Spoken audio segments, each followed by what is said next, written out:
Jory Aaron Ricciero, Nathan Olson, and David Ricciero. We're going to need to mention. Thank you very much for coming here. We've called you together here because you represent the generation of students who studied with Anne and studied in TCS and then went away and had your own musical adventures and came back as teachers. And we really want to hear from you what your years at Crowden were like and your reminiscences of Anne. Jory. Jory's just losing it already, so I'm just going to get out of the way now. No, we need to retake that. No, we'll just start. Let's just start. Okay, we'll start. We'll do that later.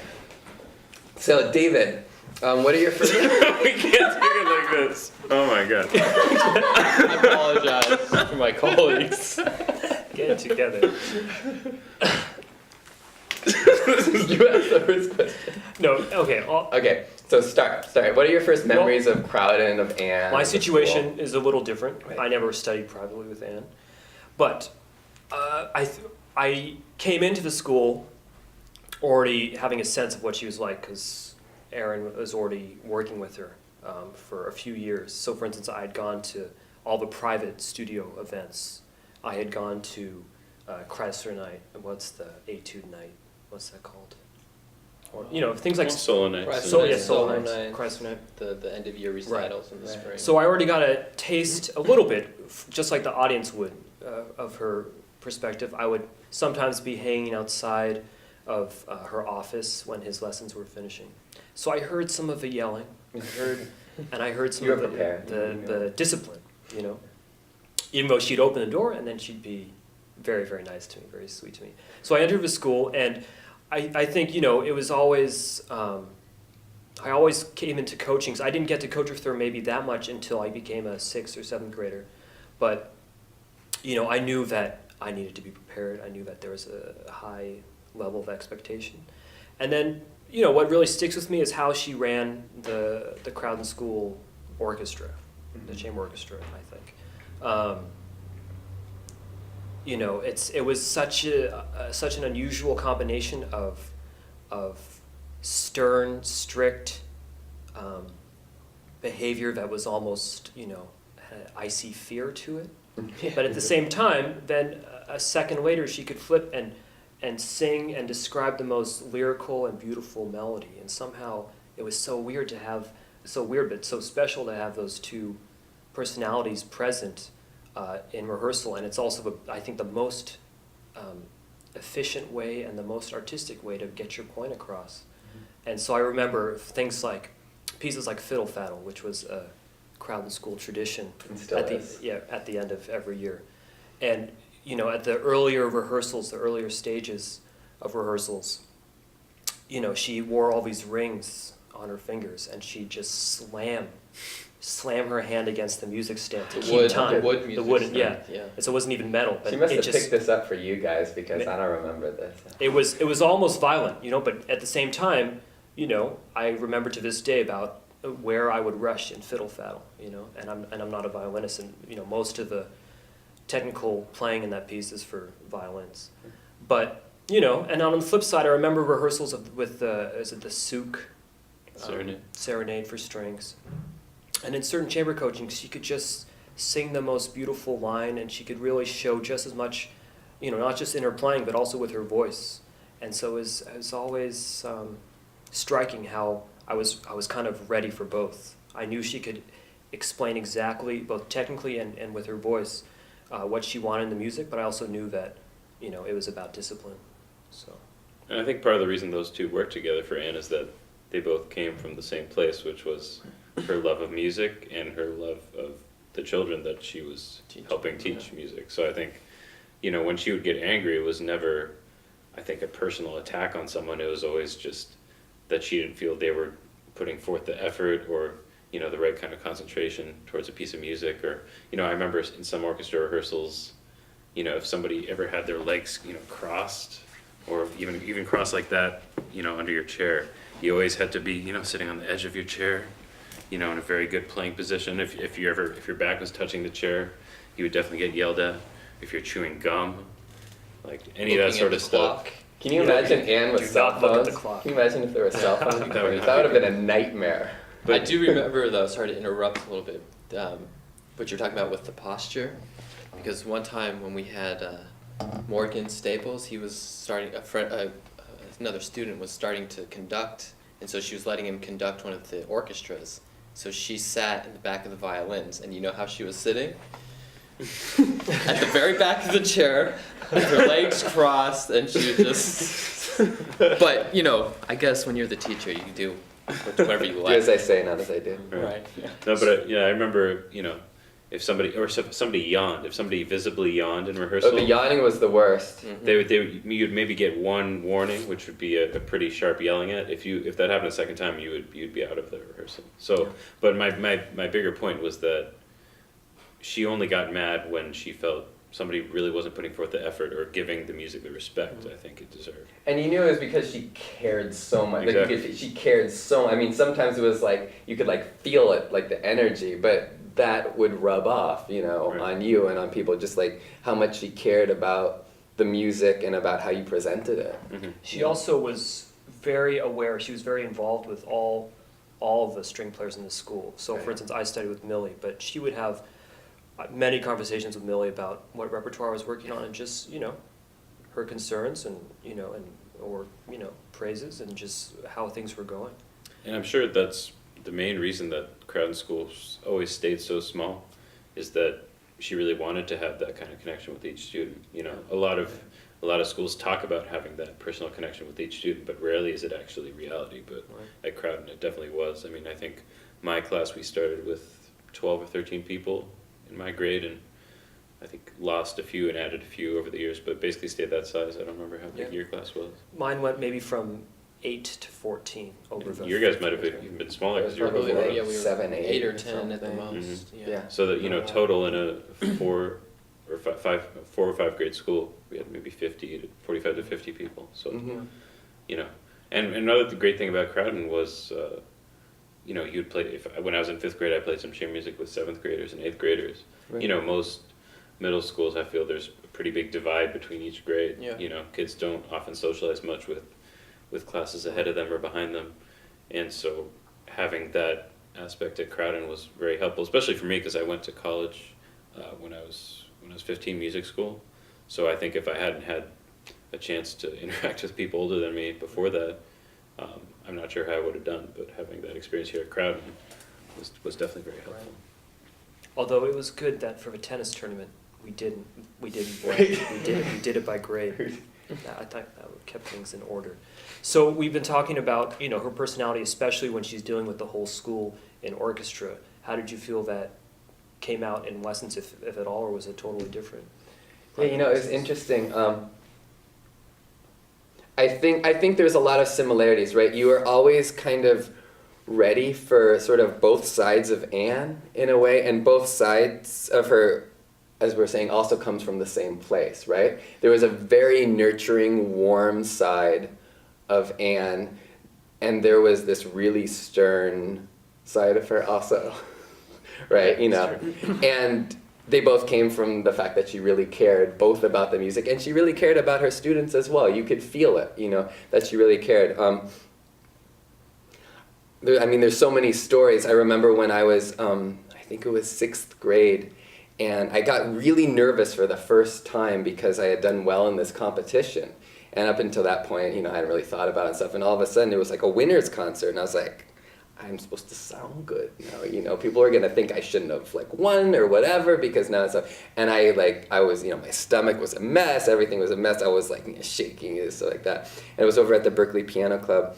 And before I went on stage, Anne took me. She said, "Okay, we're going outside," And she walked me around the block, and we just kept walking around the block. She literally walked me around the block until I had to go up on the stage, pick up my violin, walked up there, and then started playing. So Do you remember what you guys talked about when you were walking around the block? I think it was something complete. It had nothing to do with music. She was good that way. For me, she always talked about tennis to me. Mm-hmm. She knows I love playing tennis, and so she would just, anytime she felt maybe my attention was waning or something, she would just we would take a quick break where she would say something about how you got to relax when you hit a forehand or something, and then all of a sudden, oh yeah, that works on the bow hand too, and Mhm. you know, it's And yeah. speaking of tennis, I know Anne was a big tennis and golf fan, and I still remember she had this tiny little TV, which actually I just saw in her office a few days ago, still there. I mean, the screen is maybe an 8-inch diagonal screen, but it's still probably heavier than today's 50-inch screens because it's that deep. But she would have it. Sometimes I'd come in for my lesson in the morning, Saturday mornings, and she'd have the golf tournament on, and maybe the lesson would start a couple minutes late because she wanted to watch a certain hole finish. But Right. I think I remember her coming up and playing a little tennis a couple times. Yeah. Back up because we would play tennis, sometimes up at The courts PE there. break. Yeah. So if I remember her doing that, and we all play tennis still. Yeah. So maybe that somehow, was instilled. Yeah, as well. Yeah. But back to the music, I think, I mean, obviously not to speak for Anne, but I mean, the great part about being introduced to chamber music at such a young age, and I got the chance to do some of the Crowden after-school programs before I even came to Crowden. So I think I started violin at age 7, and I think my parents told me that when I was 8, so just a year, maybe a year and a half after starting to play, they put me in an after-school chamber music program at Crowden, which is, I think, very unusual. I think I'd say probably 90% or more, students who play a string instrument probably go years, maybe at least, I would guess 5, maybe more, even 10 years maybe before they play any chamber music. And chamber music really can teach us everything, I think, about playing an instrument. You have to work together with people, you have to be aware of what they're playing, not just your own part.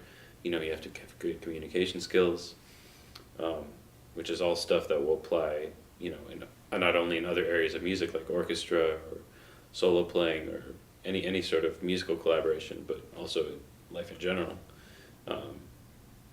Which is, and Anne always knew that not all students at the Crowden School would go on to be professional musicians, Right. and that was even, I remember seeing, posters at school, or there was some review or something about the school, but to that effect that not, Anne knew that not every student would go on to be a professional, but that, as long as she was able to instill a love for music in them, and as long as students could learn some lessons from playing music together, especially in small groups like chamber music or chamber orchestra, then the school would be fulfilling its mission. So Yeah.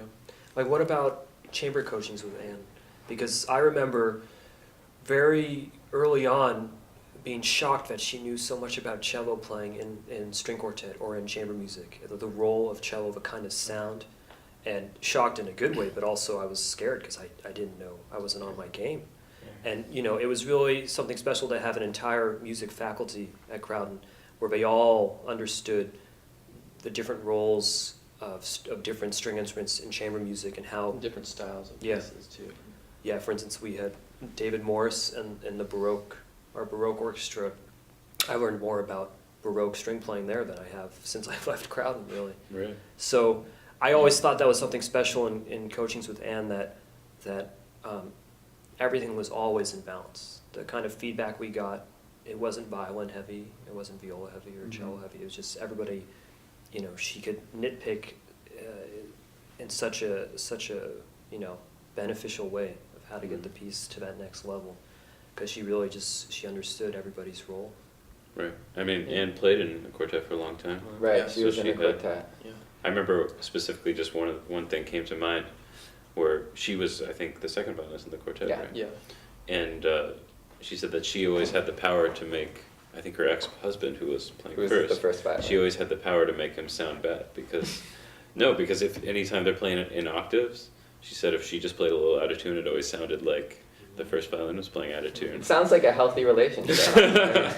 Well, Anne certainly had a fiery personality, but and I think probably many interesting relationships. But no, I just remember that's quote for some reason sticks with me that she had the power to make, another person Right. sound bad. It's funny that you mentioned the quartet because actually one thing that Anne said to me, and I completely did not follow it, was she was like, after she was talking about her quartet and this like that, and she's like, whatever you do, never date, another member of your quartet if you join a quartet. And of course, many years later, I start a Been quartet, in quartets, and yeah, I'm so- dating the other violinist. And eventually, you know, both things kind of went by the wayside, much like Anne's quartet did, where kind of both things broke up at the same time. So I always thought that was ironic, Right. you know. Mm. Well, I always thought it was great also that she started the after-school, high school chamber music programs, because it kind of showed, to me at least, it showed that she wasn't so wrapped up in controlling what all her students did, because she had other teachers like Bonnie Hampton and Ian Swenson would come and coach us, and she didn't feel the need to just like completely control all the coachings and do everything Mhm. herself, you know. But she just wanted to make sure that she passed us off and provided us with an environment where we could keep playing all chamber music that we've been doing for years and years at the school. It's also really something to think about. You mentioned those 3 faculty basically, and you know, we're basically looking at faculty of, you know, prestigious festivals like Yellow Barn and Kneisel Hall and Music in Menlo, and you know, it was our after school high school Right. chamber music program. Those were Yeah. our coaches. Right, I Even mean, like Bonnie was coming in as a part of the school and Yeah. teaching a lot. I mean, I remember Right. coachings with her all the time. And I think the whole give and take, it worked both ways, because I remember Bonnie going to Anne and Yeah. having many things to say about my playing and what needed to change and all these things. I mean, lots of things, you know, throughout the years and things like that. I think there was always that give and take, because, I mean, these were obviously people she respected a lot Right. too, I mean, right? she always definitely chose to surround herself at Crowden with, you know, really great faculty, not just other music faculty, but the academic faculty. I know, you know, Brigitte and Piero Mancini. I studied with Brigitte Right. before I studied with Anne, and they certainly had very different styles of teaching, but both had the same, you know, absolute love for both their students and also the music. And yeah, I mean, Piero, who taught history and Yeah, I French. still remember. and- I mean, I still remember Pierre so fondly. Right. You know, and learned so much. And it was interesting. At least like, you know, in my time there was like the 2 pinnacles. Was like Anne, who like controlled like all the music, and then there was Piero, who really controlled the academics. And they had very, in a certain sense, sort of similar, I guess, energies to an extent, about how there was like a real caring, but there was also like a sternness that would come out. And I remember seeing it sometimes in Pierre, like if something, you know, if he got upset at something, ooh, like it would really, really come out. But there was like total love there also, Right. you know. And I think also that the balance of, you know, having it not just be a music school, but also have academics the rest of the day, and also things like music theory with Arkady. And, you know, I found that when I got to college at a conservatory, the amount of theory I'd already learned was far beyond, I think, most anyone that I ran into. I mean, Right. most And people, that's their first encounter of a actual lot of music. people. Right, I mean, when we they probably get to all like college. passed out of anything that if we wanted to at that point, Right. you know. 'Cause of So just having that everything else. background in music theory and music history, and, you know, also getting the experience of singing in chorus in the mornings and everything like that was. Now, I don't know if they did this when you guys were there. Did you start at 4th grade? 5th grade. Okay, so when I was in 4th grade, we had to do Dalcroze Eurythmics. But it was a little embarrassing because we had to perform at the concerts too. I don't remember this. Did I see you perform like this? I'm if sure, you were in yeah. fourth, I remember black shorts, white t-shirt. Was that a Crowden t-shirt? No, it was, but we did. Anyways. Another We another complained thing, to Anne, but she said it was important, and but then we went on to CIM and yeah. I took CAM, by the way, Cleveland Oh, sorry. Institute of Music. And I took all possible semesters. I had 7 semesters of Eurythmics when I got there, and the 1 semester I missed out on, I was abroad in Paris. So, but also we should mention that, and I mean that logo for Crowden School. It's been modified a little bit, but really classic design. She really hit that one. right? Right. Well, And of course, well, classic piece. Beethoven, right? Yeah. Well, Exactly. Beethoven. Anyways, I have a coaching to go to. That's Actually, right. more like cello octet Cello octet. conducting. So, So anyways, your thanks, conducting guys. debut, David? Well, I've gotten a few requests, but unfortunately, I don't think it will happen. So, Well, you anyways, never but know. Thanks, and yeah, it's been a pleasure. See you in a couple hours. Is there anything else you guys want to say? Do you have? I think maybe something that would be interesting is like, if we could think of like stories, you know, like is there any stories that maybe embody what we've talked about, or funny, or, you know, even when Anne, like, you know, we saw the other side of her, like, really come out and... Well, we were talking about fiddle faddle a little while ago, and I remember when I was maybe 4th or 5th grade, I can't remember if you were still in school yet, but, I mean, still in school at that time, but there's one section where we go into pizzicatos, and we had some wind players at the school at the time, so they wanted to do like this jazz kind of thing,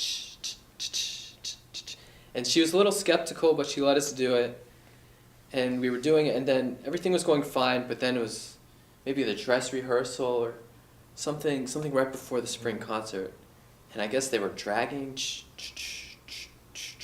and all of a sudden out of nowhere, everyone's having a great time, we're playing, and we're thinking this is so jazzy and fun, and all of a sudden she like smacks the music stand, knocks all the music on the floor, starts yelling, you know, you need to move, and then she's just, I couldn't, that pretty much epitomized the, like, extreme, like, changes from the, you know, the singing of the lines and the enjoying of the music to all of a sudden, like, extreme terror, because you don't even know if it's you that's making the mistake sometimes, and it's just crazy, but I don't know, that was one of my stronger memories, I guess. Yeah, my memories are more things I've already briefly mentioned, but people getting kicked out of rehearsal for, you know, yawning a couple times or crossing their legs or things like that. I do remember one lesson where I was playing Preludium in Allegro, and there's this big kind of climax where the main theme comes back at the end of the piece, and I think I'd heard on a recording, you know, somebody slide up to a harmonic,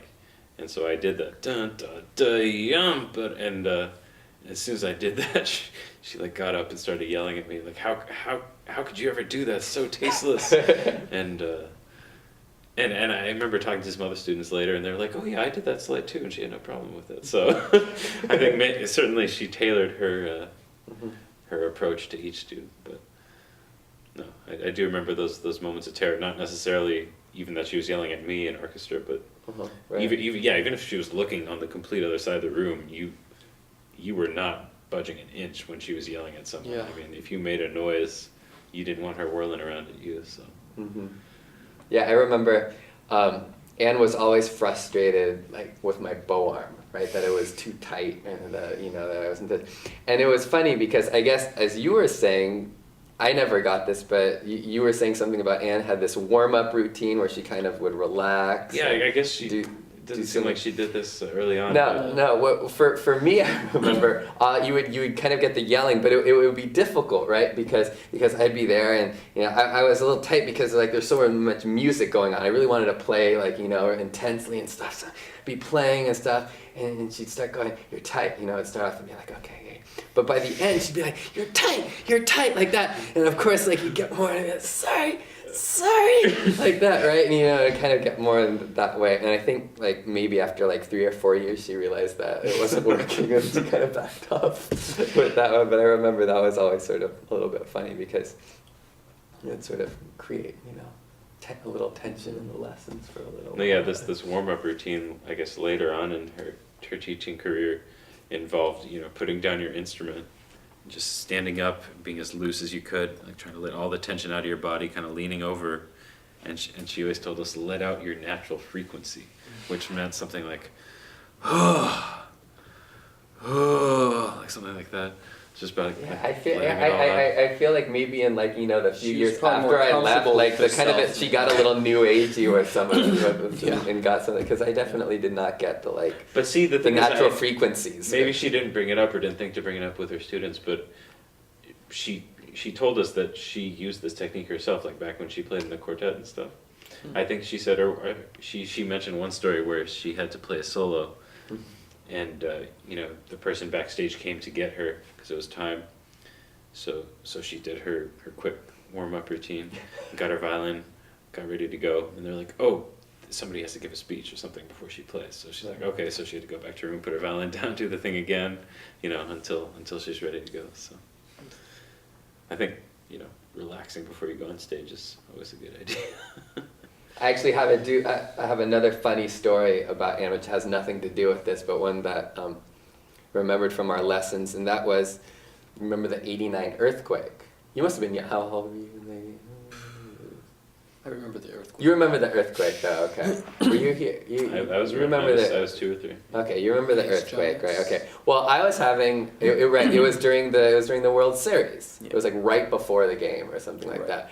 I was having a violin lesson During the during the actual Wow. earthquake. So I don't remember what I was playing, but we were having a violin lesson, and I remember all of a sudden like everything starting to shake. And I don't know. I think for some reason where we were, it didn't seem huge. It seemed like another earthquake or something, but it was going.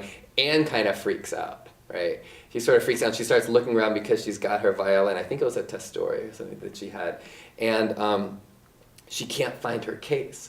Right? So she goes around and she sees my case there, and I'm like getting ready with my violin, like put it in there so we can go to the door.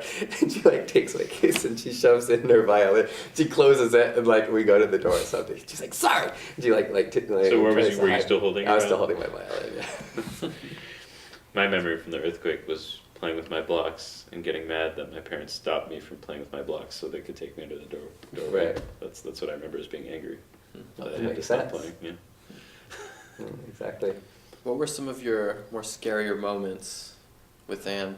Do you guys remember anything in particular? Well, No? I don't know. I mean, there must have been some, right? I feel for me, I remember like the really like nice things more clearly, Right. and I think the scarier ones sort of are more of a general, like maybe just feeling like I was always kind of a little ready Right. for something. I don't know if like what I are can. some of your nicer stories?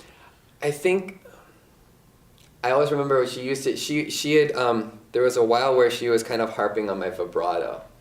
I remember in 6th grade. I think 10 years ago. I remember seeing there was still a video of like 6th grade solo night. I was playing First Movement of Bruch or something like that, and I had total old man vibrato. Kind of sounds like those really old recordings of maybe Misha Elman when he kind of so I was like.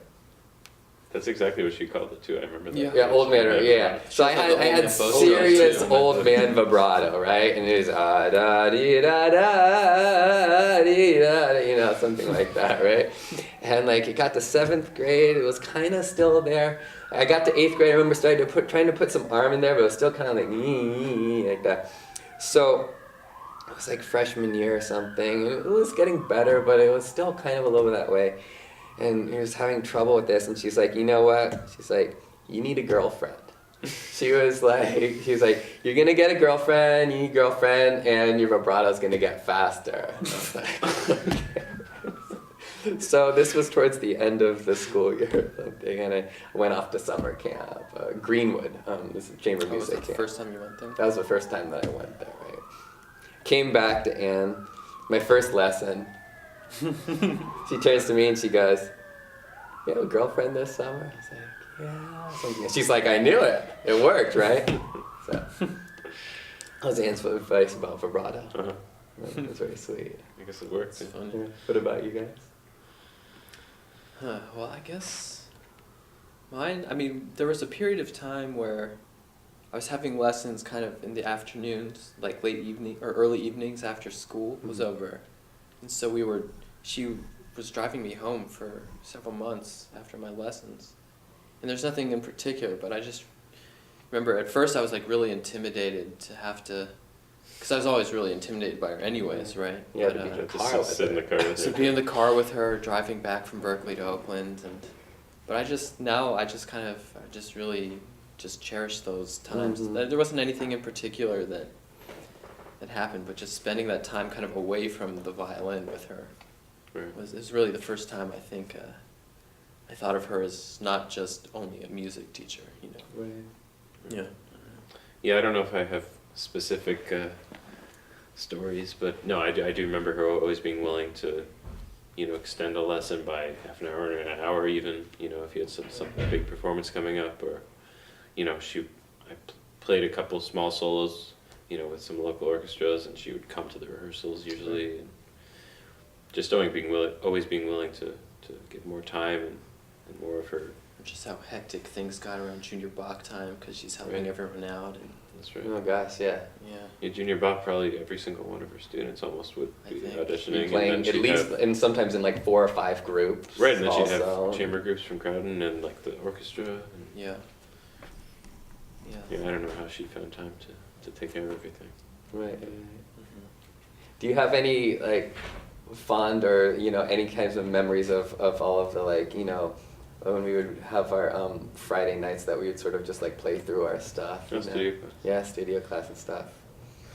Get-togethers. Get-togethers, How that's she the word. phrased it. Exactly, Yeah, now it's studio get-togethers. class, but those get-togethers. I mean, those were such great performance experience. I mean, Right. performing in front of your peers is kind of the most intimidating. Well, I guess performing in front of your students is probably even more intimidating because when you're playing for your teacher, you're not supposed to be as good as them. Right. So it's Right. okay if you don't sound that great. Maybe Right. if you're playing for your peers, you're supposed to be as good as your peers. Playing for your students, you're supposed to be better than your students, right? So. So you're saying that we need a practice before tonight? Yeah, we might need to go rehearse soon. But Yeah.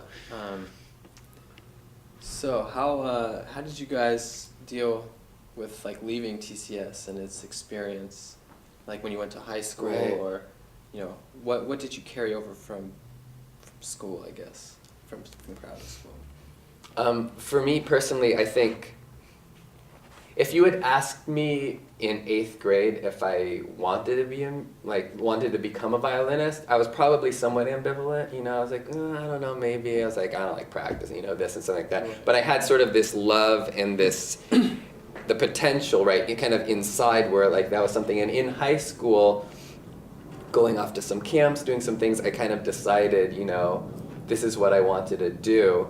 And I think where that kind of came from was like this chamber music, actually. Yeah. It was all of the chamber music that we played here. It was really learning that, and then it was going to chamber music camps after Crowden that sort of really then solidified, I really love this. This is what I want to do. This is what I want to pursue. I think also I felt at school and then afterwards sort of in the music world that like these were kind of like the people that I got along with the best, that I kind of felt attached to musicians, that I spoke the same language, but not just the same musical language. I think that there was just a camaraderie that I felt comfortable It's with. kind of your outlook on life sometimes. I think so, and actually I noticed, at least for me, once I sort of got to sophomore and junior year in high school, I didn't feel it as much in high school the same way. I didn't kind of relate, I think, as much to the kids and stuff. And then actually probably, in some ways because of this, left high school early and went to conservatory, a year and a half early, and probably this all sort of contributed to that kind of feeling. But I mean, it sort of works out in that way. Mm-hmm. I think my biggest takeaway from Crowden was just my love for chamber music, and as I mentioned earlier, I think how all the things you learn from chamber music apply so easily to. Yeah, I mean, I guess you went straight into music school too, kind of. You didn't really. Yeah, I have did. I mean, as much of I was one of the few people who did Crowden School 9th grade. I don't even know if they still do that now. They did that a bunch when I was there. There were a they couple. did? Yeah, Oh, really? yeah. Oh, I thought those We were had new two. things. The first year I was there in 5th grade, we had Lou and Alana. I think were both. But yeah, my year 5th grade was 5 of us, which was I think the biggest 9th grade. Oh, ever. wow. It was usually 2 or 3 people. Yeah. But so I stayed for an extra year at Crowden, and then I continued to study with her the year after that. When I went to community college, but I wasn't really I wasn't in high school, and then I went off to conservatory. So. Hmm. So yeah, certainly the love of chamber music, and also,